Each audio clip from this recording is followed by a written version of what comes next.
தேவனுக்கே துதி கனமகிமை உண்டாவதாக. அன்பான யூடியூப், ஃபேஸ்புக், வாட்ஸ்அப் நண்பர்களே, உங்கள் யாவரையும் ஆண்டவர் ஐஸ்வர்யம் தலை தேவக்கரம் ஒளிகள் சார்பாக இந்த 5 நிமிட செய்தி நிகழ்ச்சியில் வாழ்த்தி வரவேற்கல. சந்தோஷமா இருக்கிறீங்களா? நீங்கள் எல்லாரும் சந்தோஷமா இருப்பது கர்த்தருக்குள் விசுவாசிக்கிறேன். இந்த நாளிலும் 105ஆம் சங்கீதத்தை நாம் தியானிக்க போகிறோம். தாவீதின் சங்கீதம் 105ஆம் சங்கீதம். 45 வசனங்கள் இருக்கிறது. இதை 3 பகுதிகளாக பிரிக்கலாம். 1 முதல் 7 வசனங்கள் கர்த்தரை துதியுங்கள். 8 முதல் 42 வசனங்கள் அவர் செய்த அதிசயங்களில் நினைவு கூறுங்கள். 43 முதல் 45 வசனம் வரை கர்த்தருடைய கட்டளைகளுக்கு கீழ்ப்படியுங்கள் என்று சொல்லி பார்க்கிறோம். இந்த சங்கீதத்திலே பார்க்கும்போது ஆண்டவர் வேற எந்த ஜாதிக்கும் செய்யாத அதிசயங்களை, அற்புதங்களை இஸ்ரவேல் ஜனங்களுக்கு செய்தார் என்பதை சொல்லப்பட்டிருக்கிறது. இந்த சங்கீதமும் 1 நாளாகமம் 16ஆம் அதிகாரம் 89 முதல் 22 வசனங்களை பார்க்கும்போது அங்கே இதே மாதிரி சொல்லப்பட்டிருக்கிறது. பிரியமானவர்களை, முதலாவது பார்க்கும்போது கர்த்தரை துதித்து அவருடைய நாமத்தை பிரஸ்தாபமாக்குங்கள், அவருடைய செய்கைகளை ஜனங்களுக்குள் பிரசித்தப்படுத்துங்கள். முதலாம் வசனத்திலே கர்த்தரை துதியுங்கள்.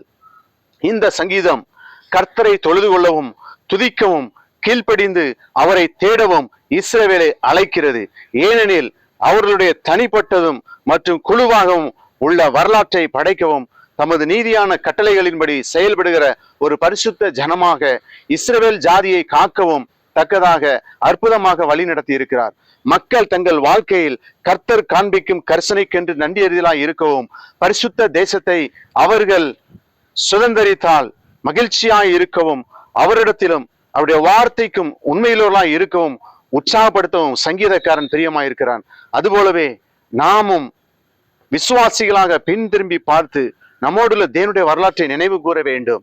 அப்படி செய்வதனால் நமக்காக தம்மையை கொடுத்தவருக்கு நன்றி அறிவுள்ளவர்களாய் இருக்கவும், உண்மை பற்றுதல் உள்ளவர்களாய் இருப்போம். 105 4ஆம் வசனத்துல கர்த்தரையும் அவர் வல்லமையையும் நாடுங்கள், அவர் சமூகத்தை நித்தமும் தேடுங்கள். அவர் சமூகத்தை நித்தமும் தேடுங்கள். 3ஆம் வசனத்துல அவருடைய பரிசுத்த நாமத்தை குறித்து மேன்மை பாராட்டுங்கள், கர்த்தரை தேடுகிறவர்களின் இருதயம் மகிழ்வதாக. கர்த்தரை நாம் தேட தேடதான் நம்முடைய வாழ்க்கையில ஆசீர்வாதம் உண்டாகும். கர்த்தருடைய சமூகத்தை மாத்திரமல்ல, அவருடைய வல்லமையும் கிருபையும் பலத்தையும் கூட தேடும்படி நாம் அழைக்கப்பட்டிருக்கிறோம். ரட்சிப்பில் விடாமுயற்சியுடன் தொடரவும், தேவனுக்கு அவர் தேசத்திலே பஞ்சத்தை வருவித்து, அதாவது ஆகாரம் என்னும் ரட்சிப்பில் விடாமுயற்சியுடன் தொடரவும், தேவனுக்கு பிரியமான ஒரு வாழ்க்கையை வாழவும் மற்றும் பரிசுத்தாவியின் வல்லமையிலே சாட்சி பகிரவும் தக்கதாக நம்ம எல்லாருக்கும் தெய்வீக வல்லமை தேவைப்படுகிறது. பிரியமானவர்களே, நாம் அனுதினமும் தேவனை அவருடைய கிருபையையும் நாட வேண்டும். இல்லையெனில் ஆவிக்குரிய பலவீனத்தையும் தோல்வியும் சந்திக்க நேரிடும். இப்படியாக நமது முழு இருதயத்தோடும் அவரை ஊக்கமாய் தேடவும், அவருடைய சமூகத்தின் அடையாளத்தையும் நம்முடைய வாழ்க்கையில் வல்லமையை எதிர்பார்க்கவும் நம்மை நாமே ஊக்கமூட்டி கொள்ள வேண்டும். பிரியமானவர்களே, 105:15 வசனம் சொல்லுகிறது, நான் அபிஷேகம் பண்ணினவர்களை நீங்கள் தொடாமலும் என்னுடைய தீர்க்க தரிசிகளுக்கு தீங்கு செய்யாமலும் இருங்கள் என்றார் என்று சொல்லி நாம் பார்க்கிறோம். பிரியமானவர்களே, இந்த சந்தர்ப்பத்தில் அபிஷேகம் பண்ணப்பட்டவர்கள் ஆபிரகாம், ஈசாக்கு, யாக்கோபு மற்றும் யோசேப்பு என்பவர்கள் இந்த வசனங்களில் அபிஷேகம் பண்ணப்பட்ட உரிமை கொண்டாடுகிற ஒவ்வொருவரையும் நாம் ஏற்றுக்கொண்டு செவி கொடுக்க வேண்டும் என்று நாம் பார்க்கின்றோம். பிரியமானவர்களே, அடுத்தபடியாக அங்கே 36ஆம் வசனத்திலே சொல்லப்பட்டிருக்கிறது, அவர் கட்டளையிட அவர்களுடைய எல்லைகளெங்கும் வண்டுகளும் பெண்களும் வந்தது, அவர்களுடைய மலைகளை கல்மலையாக்கி அவருடைய தேசத்தில் சுவாலிக்கிற அக்னியை வரப்பண்ணினார், அவருடைய திராட்சை செடிகளை மத்தி மரங்களை அழித்து அவருடைய எல்லைகளில் உள்ள மரங்களை முறித்தார், அவர் கட்டளையிட எண்ண முடியாத வெட்டிகளும் பச்சை புழுக்களும் வந்தது என்று சொல்லி நாம் பார்க்கிறோம். பிரியமானவர்களே, அவர் இஸ்ரவேல் ஜனங்களை வழிநடத்தின பொழுது அங்கே பார்வோனுக்கு முன்பாக செய்த அடையாளங்களை ஆண்டவர் அங்கே சொல்லுகிறார்.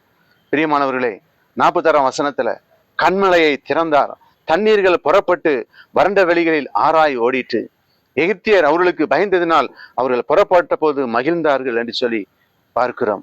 பிரியமானவர்களே, அங்கே இஸ்ரவேல் ஜனங்களுக்கு கண்மலையை திறந்து தண்ணீரை வர பண்ணினார் என்று சொல்லி நாம் பார்க்கின்றோம்.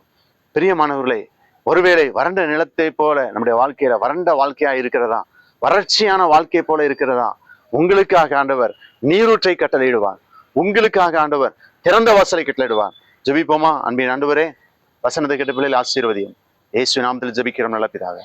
தேங்க்யூ. God bless you.